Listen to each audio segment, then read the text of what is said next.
I do all different types of loans. So VA, FHA, USDA, Indiana housing, conventional jumbos, all of those. VA is the best. Here we go. Here we go. This is ground zero. This is where it all begins. We're going to be talking about real estate and mortgage and absolutely nothing else. Like, we're not going to be talking about what I'm wearing to Carb Day next Friday. We're not talking about the new Fox Hollow murder documentary. Would not do that. And we definitely are not going to discuss the recent Bigfoot sightings at the Morgan Monroe State Forest. So this is all facts, no fun. I think that's probably going to be our new motto.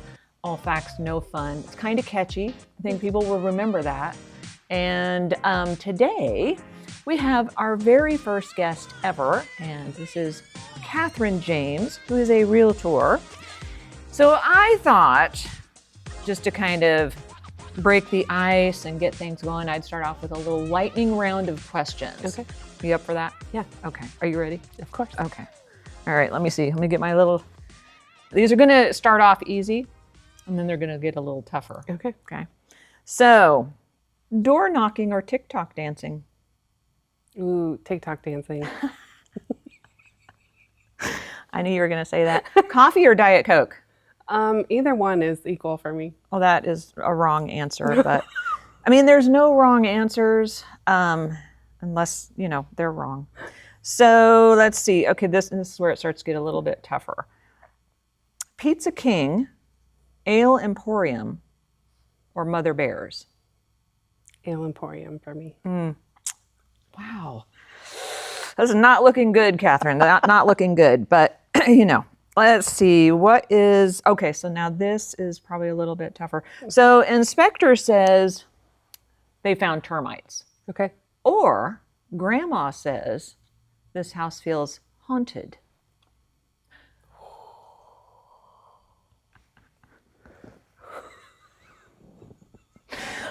Oh my gosh. I've had both happen. I think grandma says it's haunted. It's a tough one to overcome. Yeah. Grandma has a lot of sway. Yeah. I know. She does. Yeah. Okay. Being locked in a room with 15 loan officers who are trying to earn your business, or 15 first-time homebuyers who refuse to get pre-approved. That's a tough crowd either way. I know. I'll take the home buyers. I knew it. Yeah. Of course. Well, actually, that's probably the smartest thing you could do. All right. So that is about it for our lightning round of questions, although I do have a bunch more. So let's learn a little about you as a human being. I know that you are a mother, a wife, a veteran. Mm-hmm. So how would you say that all of these roles have impacted how you are as a realtor today? Or how has it shaped your life as a realtor? I feel like they're all intertwined. Yeah. I think as I've aged or grown with my kids, I feel like the view of chaos has changed, and embracing the chaos. I think discipline and consistency and holding yourself to a high bar has come in all those roles, and they all kind of intertwine into what I bring as a realtor now. I like that. So word on the street is that you do not like working with military home buyers. Is that accurate? That's very false. Very false. That was a setup. Yeah. Good. So, well, tell us a little bit about what made you decide to serve in the first place. I felt a call for that. I also had high goals that I felt like even if I did not reach all my goals, there would still be sort of a net of safety in being in the service. Feeling the call is like a big deal Yeah. in a lot of ways. And I totally get that. I completely do. So when you came back to civilian life, what made you say, you know what? I think real estate is my next adventure. It took me a while to get from service to real estate agent. I had children in the meantime, and as they've grown, I felt like I had more of a footing for myself. And I felt like I could help people walk through something that's very tricky and help them, guide them, educate them, and then also advocate for whatever their goals were, whatever decisions they make, advocate 100%. That's an interesting segue. Advocacy, Yeah. especially for first-time homebuyers. I mean, everybody, when it comes down to it, because like we were talking about before, for us, we're doing this all the time, every day. We're thinking about it, we're reading about it, we're learning about it. And for most people, it's happening, once, twice, maybe 3 or 4 times in their lifetime, unless they're an investor. But especially for first-time homebuyers, and I think that's the mom thing too that comes through. Believe it or not, I actually did tell some first-time homebuyers what shoes to wear when they were going to look at houses. I know, but sometimes we just can't help ourselves. For sure. It's like, wear some comfortable slip-on shoes that you can take on and off, and it's going to be raining, so be sure that you take your rain. I was like, wow, okay, I need to settle down. Of course, my kid is a lot older than yours, so he's going to, he turns 29 tomorrow. But as far as just fighting for what is the best for them, and then convincing them that we know what's going to be best is kind of a challenge. So I recently just closed a loan for first-time home buyers, the sweetest couple that have ever walked the earth. And I would say that they are probably one of the first that ever listened to what I suggested and followed what I suggested every step of the way. So we ran their credit through, we have this little program called Credit Expert. And with a minor adjustment and just a couple dollars out of pocket, not very much, I said, you pay this down, you're going to improve your credit score. It's not 100% guaranteed, but it's a high probability. And they had pretty good credit scores. But if they could just bump it up a tiny bit, they were going to get a better interest rate and a better rate for their mortgage insurance, their monthly mortgage insurance. So he did what I suggested. His rate dropped by 1/8 of a point, and so saved him $38 a month on their payment. And then his mortgage insurance dropped by $50 a month, which is a big deal. So almost $90 a month. And it's things like that that I consider to be advocacy, because we didn't have to talk about that. We just push it through the way it is. And I mean, everything, all the recommendations that we make, from, who should I get as a home inspector? You have lists and people that you work with and know about, and to home insurance. I mean, the whole gamut. Trust is a big one. Yeah. Like having them trust you and be vulnerable. That way your expertise can come in. I think that's huge, Yeah. right? Because, so the reason that we want to develop trust is, and for it to come to fruition, is because we would like to have you as lifetime raving fans. I don't have that one up here. Oh, super fans. There we go. Creating Super Fans. Great book, by the way.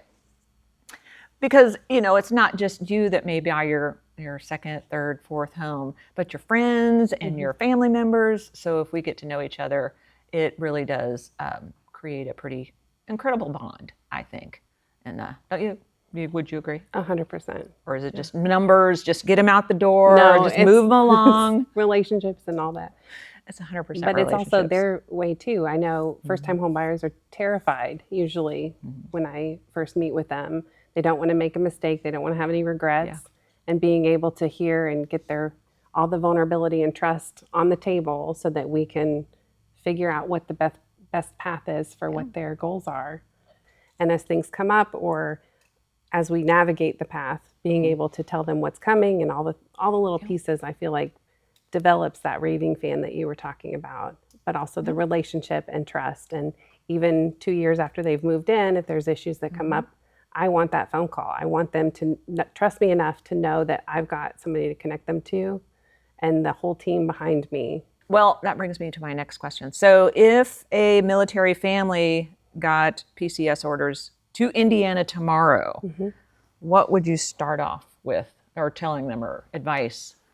Call me. It would be my first, would be to call me. Yeah. And second, I think, would be, what are they envisioning for their home to feel like? Are you wanting to be on a farm? Are you wanting to be in suburb? Are you wanting to be 20 minutes from everything convenient? What does that vision look like? And that can help me narrow down how best to swoop in and show up for them. I agree. My son and his girlfriend just bought, he got his PCS orders in February, I think. And they bought their first home in Nashville, Indiana. And so this is what stuck with me. Like everything went very well. It was smooth, they closed on time. It was sight unseen, like they had not seen the home. So they get to the house, and the first call I get is, "Mom, you need to come look at this hole in the side of the house." And so we go out there and we look at the hole in the side of the house and talk to them about, okay, so we can do this, we can do that. My husband's a contractor, so he's like, "I'll help you out, it'll be all right." And they're like, "Oh, thank gosh." And he goes, "I think there's birds in there." And it's like, there might be some birds in there. And so they called me, it's like midnight. "Mom, there's all kinds of birds in the wall." So we've been dealing with getting the birds out, but the other things, it's like his girlfriend, sweetest thing on earth. She's like, "I don't know where to get my hair done." It's like, we know where to get your hair done. Like the good people that are really going to do a great job. Especially, I've got hairstylists galore that I could recommend from, Greenwood down to Evansville. But same way with pizza, same way with, where are the dog parks at? How do I get a dog sitter? How do all of those things are going to come up. And just because the loan has closed, we're still here. Like we're not going away. And those things are important, especially if you don't have any friends or family, you don't know the area. It's like, that's a big deal. That's interesting that you bring that up, because I find that usually military families are, I want to say, braver or riskier in their first home. Like even us, when we moved to the area, we rented our house sight unseen, same as your son did. And the biggest thing that I missed from being in active duty versus like reserve and all that is that you did not have that community. Active duty, you were so used to having people come in and out of this revolving door. Right. And as soon as you landed, to be able to say, "Hey, who do y'all use as a pediatrician? Who do you use as this? Who takes TRICARE? All those pieces weren't here when we moved. Yep. There wasn't this built-in network. So having a built-in network of people that you trust to be able to give you those resources, I think is important to me, because that was one of the things that I noticed gravely that we missed. So I started out in 2001 in Anchorage, Alaska, surrounded by several military bases. So I kind of learned from the ground up about VA loans, sometimes the hard way. And, it does make a difference working with somebody who understands how to analyze an LES, somebody who knows what to look for on a DD-214, somebody who can calculate your residual income or your remaining entitlement for a second, third, fourth home. Those things are a big deal. And so working with somebody that is very familiar with it I think it's pretty important. And I have still seen to this day veterans who are steered away from using their benefits because of misinformation that's out there, and this thing that's hung on for years and years and years. I mean, it kind of sort of was true about the VA appraisals, I'd say 15 years ago, but it has changed so dramatically. But there are individuals who are still saying, let's not do a VA loan because it might take a little bit longer. It could cause some problems with repairs. And what do you have to say about that? I haven't had any issues having a VA buyer close on time. Yep, same I here. haven't had anything come back where it was a bigger mountain to tackle than anybody else. There might be different mountains to tackle, but they're still, we're able to still get through them and close on time. And in my perspective as a lender, I think it's probably the best loan that you could ever have if you're eligible for it, because it's zero down. There's no monthly mortgage insurance. You do have a VA funding fee, but that also has some flexibility. The rate is very competitive, extremely competitive actually. And there's a lot of flexibility on credit. So even if there's a little ding here and there is quite a lot of flexibility. There, I do all different types of loans. So VA, FHA, USDA, Indiana housing, conventional jumbos, all of those. VA is the best if you can get it. I'll die on that hill. Yeah, I agree. And being able to get your foot in the door to build equity over, let's say, renting or putting money down or whatnot, it makes me sad when people haven't utilized that, because it is a benefit for sure. It's a great way to start building wealth. I mean, you can buy a 100%. duplex with a VA with zero down, rent out the other side. Then when you're ready to go, you can rent out the whole thing. You do have to occupy it for at least a year, but that's a great way to get rolling for sure. So anything else that we should talk about? Did we miss anything important? Do you want to go into like Tidewater? So that's interesting. Like, not a lot of people know about that. So if the appraiser suspects that they might not hit the value that everybody wants, for the contract, they will notify the lender. They can activate Tidewater, notify the lender and say, you've got 48 hours to get me comps that are going to support the value of this home.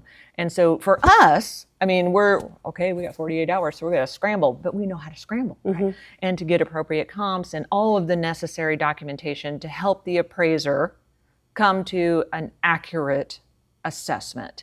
It's not that we're trying to persuade them or doing anything. They don't have time to research every possible thing that we have access to or that Realtor has access to. Recently sold, what if there's one that sold yesterday? What if there's one there's all sorts of reasons for Tidewater to be a great thing, but that can definitely help tremendously.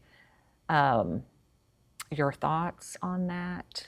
So I've had experience with Tidewater where I was representing buyers that were VA, of course, where they were buying a property that was not in necessarily a cookie cutter neighborhood, where the property itself wasn't comparable to anything else. And so and both agents, when they list the home and when we're buying a home, we do comps. So those comps in that 48-hour timeline are still readily available. But it is nice to have the ability to argue back a bit and prove what we're trying to say for the value of the home. And I understand Tidewater is protecting the client for sure, making sure that what they're buying is worth what they're buying, similar to other ways that the military protects you and things like that. Yes. But it's worked out in both situations, both different situations of cookie cutter and different unique home properties and lots and things like that. And we've been able to fight for it and get it to go through. And I don't have all of the information, but there has recently been some regulatory changes that just happened that makes the process a little bit more smooth, a little bit more, it was a little clunky, I think, for a while, but it's smoothed out some edges to just streamline things a bit more. It has nothing to do with, the appraiser still has to make sure that the house is safe and sound and livable. It's always going to be in the best protection of the military home buyer. So that's kind of nice too. So there's some things that are happening. And I don't know, it's so confusing. Like, who should people even call if they are thinking about buying a house in Indiana and they happen to be a military person, an active duty, a veteran, a surviving spouse? What else? Reserve, National Guard. National Guard, reservist. You can't do a VA loan on National Guard. Yes, you can. What? Yeah. No, I know you can. I know you can. Yeah. I mean, come on now. So, and that is a true fact. I have had people come to me and said, no, I can't do a VA loan because I'm National Guard. I said, really? There's a lot of misconception with National Guard, and not just with mortgages or anything like that. There's a lot of benefits that I think National Guard has miscommunication about whether they qualify or not. So, well, you have to get a master's degree in how to analyze points. 100%.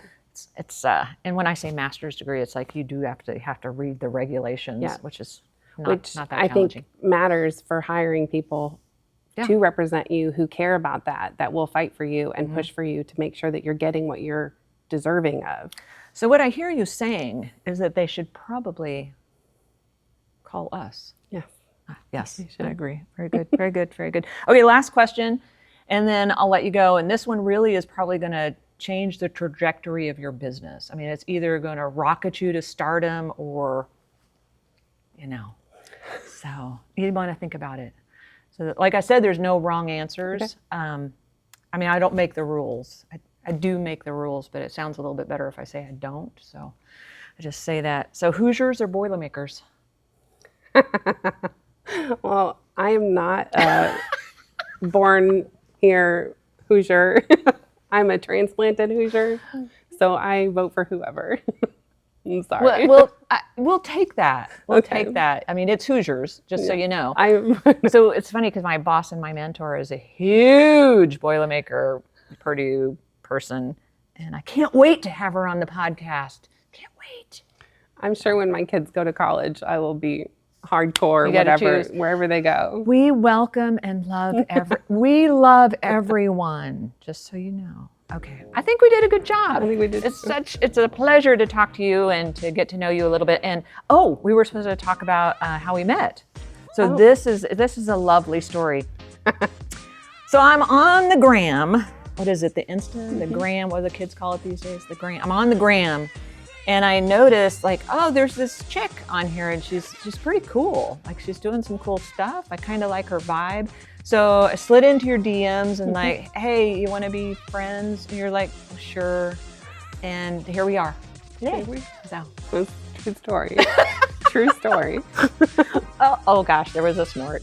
All right, I think we're done. Thank you so much. Of course. Yay. Okay.